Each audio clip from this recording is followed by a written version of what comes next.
নমস্কার ফ্রেন্ডস, আজকে আমাদের বিষয় হচ্ছে ফিউচার পারফেক্ট টেন্সের ভয়েস চেঞ্জ। তাহলে চলো আমরা শিখে নিই ফিউচার পারফেক্ট টেন্সের ভয়েস চেঞ্জ। প্রথমে আমাদের যেটা দেখতে হবে সেটা হচ্ছে subject, auxiliary verb, principal verb, object. Subject, verb, object pattern. তাহলে এটা হয়ে গেল অ্যাসার্টিভ সেন্টেন্স। এইবার বুঝতে হবে এটা কোন টেন্স।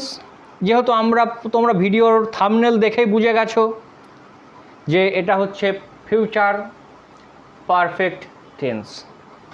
তাহলে ফিউচার পারফেক্ট টেন্সের ভয়েস চেঞ্জ করার সময় দেখো, বিশেষ করে অক্সিলিয়ারি ভার্বগুলোর ক্ষেত্রে তোমাদের নজর দিতে হবে বেশি।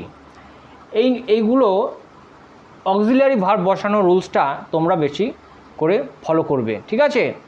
ভয়েস চেঞ্জের ক্ষেত্রে এটা একটা খুবই গুরুত্বপূর্ণ। হ্যাঁ, অক্সিলিয়ারি ভার্ব বসানোর নিয়মটা খুব গুরুত্বপূর্ণ। তাহলে চলো আমরা অ্যাসার্টিভ সেন্টেন্সের ভয়েস চেঞ্জ করার রুলসগুলো ফলো করি। অ্যাক্টিভ ভয়েসের অবজেক্টটা প্যাসিভ ভয়েসে হয়ে গেল সাবজেক্ট, অক্সিলিয়ারি ভার্ব বসে গেল, এখানে হবে will have been, shall have been অথবা উইল হ্যাভ বিন বসে, ঠিক আছে? ক্রিকেটের পরে উইল হ্যাভ বিন বসলো। প্রিন্সিপাল ভার্বের পাস্ট পার্টিসিপল ফর্ম বসে গেল, তারপর বাই প্রিপোজিশনটা বসে গেল, আর শেষে অ্যাক্টিভ ভয়েসের সাবজেক্টটি প্যাসিভ ভয়েসে হয়ে গেল অবজেক্ট। দেখো, তোমরা যদি লক্ষ্য করে থাকো তাহলে তোমরা দেখবে আমি ভয়েস চেঞ্জের প্রত্যেকটি ভিডিওতেই মোটামুটি একই ধরনের এক্সাম্পলস দিয়ে বোঝানোর চেষ্টা করছি।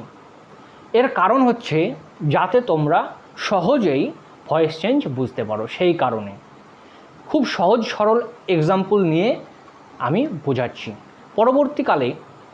পরবর্তী কোনো ভিডিওতে আমি নিশ্চয়ই অ্যাডভান্সড লেভেলের ভয়েস চেঞ্জ নিয়ে আলোচনা করব, কিন্তু প্রাথমিক লেভেলে ফর বিগিনার্স সহজ এক্সাম্পল দিয়ে বোঝাটাই ভালো। তাহলে আজকে আমরা শিখলাম ফিউচার পারফেক্ট টেন্সের ভয়েস চেঞ্জ। তাহলে ফ্রেন্ডস, আজকে আমাদের ক্লাস এখানেই শেষ হলো। অপেক্ষা করো পরের ভিডিওর জন্য। তবে ভয়েস চেঞ্জ কিন্তু এখনই শেষ হয়ে যায়নি। এরপরেও আছে ইন্টারোগেটিভ সেন্টেন্সের ভয়েস চেঞ্জ, তারপর আছে ইম্পারেটিভ সেন্টেন্সের ভয়েস চেঞ্জ, ঠিক আছে? আমি প্রত্যেকটি ভয়েস চেঞ্জের যত রকমের ভয়েস চেঞ্জ হয়, ঠিক আছে, সবগুলো নিয়ে আমি ভিডিও বানানোর চেষ্টা করব ধীরে ধীরে। তোমরা শুধু নজর রাখো এই চ্যানেলে। ধন্যবাদ।